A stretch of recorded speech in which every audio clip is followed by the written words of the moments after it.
घंटे अपने फोन पर बिताता है। अगर आप लकी रहे और 50 साल और जीते हैं और अगर इसी तरह फोन का यूज करते रहे तो आप अपनी पूरी जिंदगी में 10 साल और 4 महीने तो सिर्फ और सिर्फ अपने फोन पर ही गुजार दोगे।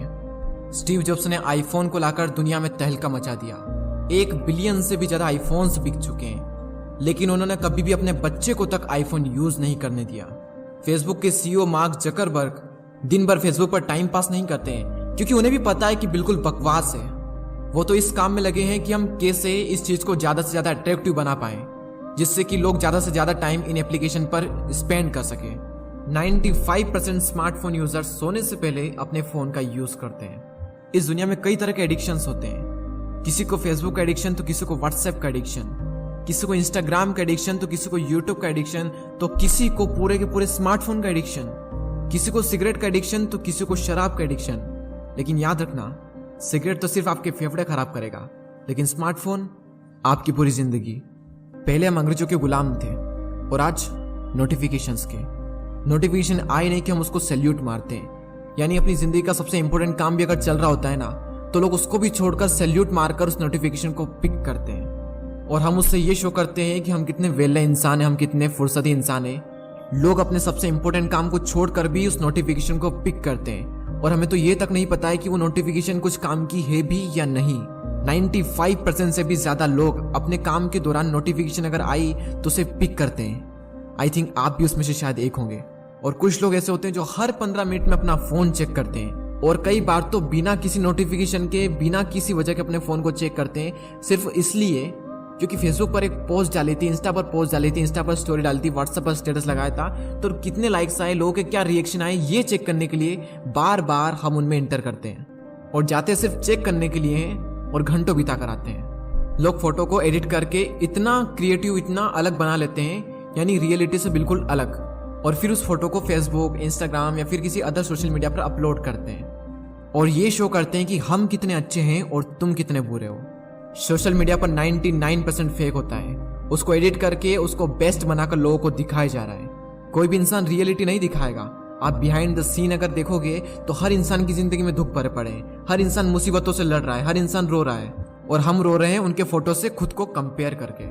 जितना ज्यादा आप इस फेक दुनिया में घुसोगे उतना ही ज्यादा आप अपने आप को हर्ट करते जाओगे। और अपने फोटो को एडिट करना, उसको अपलोड करना, डेली ये काम करना, हम सब इतना करते भी किसके लिए?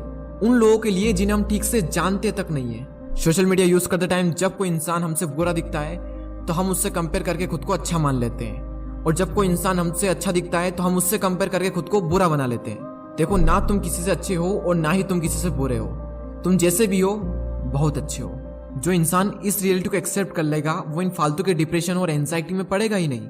लोग उन प्रॉब्लम्स को प्रॉब्लम्स मान रहे हैं जो एक्चुअल में प्रॉब्लम्स है ही नहीं, और जो एक्चुअल में प्रॉब्लम्स है उस पर किसी का ध्यान नहीं है। क्यों? क्योंकि इन यूजलेस प्रॉब्लम से ही बाहर नहीं निकल पा रहे हैं। एक रिसर्च शो करती है कि सोशल मीडिया कंपैरिजन की भावना को बढ़ा रहा है और कंपैरिजन हमारे सेल्फ कॉन्फिडेंस को कम करता जा रहा है। देखो, इस दुनिया में हर तरह के इंसान रहते हैं। हम सुई की तुलना तलवार से नहीं कर सकते, क्योंकि सुई का अपना एक पर्टिकुलर काम है जो तलवार नहीं कर सकती, और तलवार का अपना एक पर्टिकुलर काम है जो सुई नहीं कर सकती।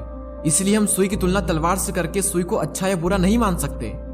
इन फेक चीजों को रियलिटी से कंपेयर मत करो। जो दिखाया जा रहा है वो सब कुछ फेक है और जिससे हम कंपेयर कर रहे हैं वो रियलिटी है। सोशल मीडिया के जरिए लोग दूसरों की लाइफ खोद खोद कर निकाल लेते हैं, लेकिन खुद की लाइफ के ठिकाने नहीं होते हैं कि हमारी लाइफ में क्या हो रहा है। ऑस्ट्रेलिया में एक रिसर्च की गई और उस रिसर्च में ये पाएगा कि 10 में से 9 लोगों को एंजाइटी होने लगती है जब उनके फोन की बैटरी अबाउट टू डाई होने वाली होती है। एक दिन में हमारे माइंड में 70,000 थॉट्स आते हैं और वो इस बेस पर होते हैं कि हम क्या देखते हैं, क्या सुनते हैं और क्या पढ़ते हैं। और आज हम क्या देख रहे हैं? जैसा हम देखेंगे, जैसा हम सुनेंगे, वैसे ही हमारे थॉट्स होंगे। जैसे हमारे थॉट्स होंगे वैसा ही हम सोचेंगे, जैसा हम सोचेंगे वैसा ही हम करेंगे, और जैसा हम करेंगे वैसे ही हम बनते जाएंगे। मोबाइल कंपनीज हर वक्त ये कोशिश करने में लगी रहती है कि कैसे हम अपनी एप्लीकेशन को ज्यादा से ज्यादा अट्रैक्टिव बना पाए, जिससे लोग ज्यादा से ज्यादा इस पर टाइम स्पेंड कर पाए। और मोबाइल एप्लीकेशन को कुछ इस तरह से डिजाइन किया जाता है कि हम ज्यादा से ज्यादा उस एप्लीकेशन पर चिपके रहें। आपको जानकर हैरानी होगी कि इंडिया में व्हाट्सएप के यूजर्स है 340 मिलियन, जो कि पूरी दुनिया में हाईएस्ट है। और सेकंड नंबर पर जो कंट्री है वो है ब्राजील। यानी फर्स्ट है इंडिया जिसके 340 मिलियन यूजर्स है, और सेकंड है ब्राजील जिसके 99 मिलियन यूजर्स है। आप डिफरेंट देख सकते हैं 340 मिलियन और 99 मिलियंस। इंडिया में फेसबुक के यूजर्स है 346 मिलियन और ये आंकड़ा बढ़कर 2023 में 444 मिलियन होने वाला है। एक रिसर्च ये भी शो करती है कि जो इंसान जितना ज्यादा सोशल मीडिया यूज करता है वो इंसान उतना ही ज्यादा खुद को अकेला महसूस करता है। आजकल लोगों के दिन की शुरुआत फोन से होती है और खत्म भी फोन पर ही होती है। लोग उठते से ही सबसे पहले फोन चेक करते हैं और रात को सोने से पहले भी फोन चेक करते हैं। फोन पैसा भी बर्बाद कर रहा है, टाइम भी बर्बाद कर रहा है, कैरियर भी बर्बाद कर रहा है, लाइफ भी बर्बाद कर रहा है। ये बात सबको पता भी है। ये जानते हुए भी, इसके बावजूद भी मोबाइल चला चला कर लोग खुश हो रहे हैं। जितने ज्यादा हम सोशल मीडिया से कनेक्ट हुए हैं उतने ही ज्यादा हम अपनों से डिस्कनेक्ट हो चुके हैं। घर पर सब बैठे हैं, पूरी फैमिली बैठी है, लेकिन उसके बावजूद भी फोन पर टिक टिक कर रहे हैं। देखो, कड़वा सच यही है कि स्मार्टफोन अमर है और जो लोग आपके साथ है वो ज्यादा दिन तक आपके साथ नहीं रहने वाले। तुम अपने फोन और सोशल मीडिया को कंट्रोल करो, उससे इतना हक मत दो कि वो तुम्हें कंट्रोल करे। स्मार्टफोन जिंदगी नहीं है, जिंदगी का एक छोटा सा हिस्सा है, इसे हिस्सा ही रहने दो।